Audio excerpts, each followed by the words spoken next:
bold bakers, as we head into the busy holiday season, I've got some last minute tips for you for make ahead desserts so you have more time to spend with your friends and family. Our first tip is apple pie filling. So I'm gonna make my apple pie filling in a crock pot, but you can also do this in a saucepan. It's totally fine. I just like to use a crock pot because you can set it and forget it. So in here to the bowl, we are going to add in some chopped apples. So into our apples, we're going to add in some water. And the reason you add this in is because it creates steam and it also stops your apples from sticking to the bottom of the pot. We're going to follow the water with some brown sugar for lovely sweetness, a little bit of caramel flavor, a little bit of cinnamon, that flavor that we love around the winter time when it gets nice and cold. This will warm you up. A little bit of nutmeg. I love that spice. Now, if you don't like nutmeg or cinnamon, feel free to leave it out. You could also add in some vanilla. That will work really well. So next we're going to add in some cornstarch. Now what this does, it mixes with the water and gives you a lovely thick apple pie filling. So that's an important ingredient. And then lastly, we're going to add in a little bit of lemon for some zesty zest. Once everything is in there, go ahead and mix it all up really well. Okay, and then on with our lid, and then we're going to turn our crock pot on. If you're doing it in a saucepan, you want it on a medium heat, and we're just going to let this cook until the apples are really lovely and soft. So it's been a little while, and I'm going to check on my apple pie filling. Look at that. Beautiful, soft apples. There's a nice sauce there. This is perfect.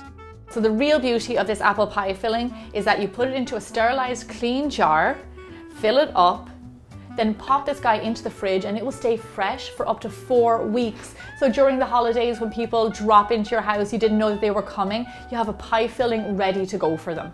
So we have a pie filling ready to go. Next, I'm going to show you how you can make ahead a crisp topping. Into a bowl, we're going to add in some flour, some sugar, and cubed cold butter.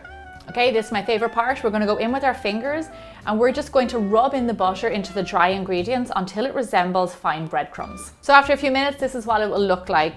Some medium-sized bits of butter, some small bits. This is perfect. Now I'm going to show you my secret trick. So here I have a Ziploc bag and a Sharpie. And all I'm going to do while it's empty is write on it, crumble, topping, and then the date, so you can always remember when you froze it. So then just take a spoon and fill up your Ziploc bag as neatly as you can. So there you have it, crumble topping ready to go. Now, here's my tip. We pop it into the freezer. This bakes perfectly from frozen. Put it over fruit, on top of any pie. It's great when you're in a pinch during the holiday season. Now this was my second tip. I've got one more fantastic tip for you. So that's our cobbler topping. Next up is a pie crust. Always have a pie crust in your freezer around the holidays. They are fantastic when you have them just ready to go. Here's the secret about pie crusts. You can put them in their tin and freeze them, get them nice and hard, and you can bake them from frozen. And also a tip about baking them from frozen, it means you don't have to blind bake a pie. I always have these in my freezer. They're great to have to hand. Now here's what we're going to do. We are going to bring all of my tips together. So I have my frozen pie crust. I have my jar of apple pie filling. Look at how good that looks. Fill it all the way to the top with your apple pie filling. So to top off our pie, of course, I'm going to add on our frozen crumble mix. Now, be generous with this. The more the merrier, especially when it's around the holidays, the more the merrier. I like to do a nice, thick, generous layer. So there you have it, a make-ahead dessert that is absolutely delicious and homemade. From the filling to the pastry to the topping, get it all ready in advance so you can just pop it in the oven when you have guests.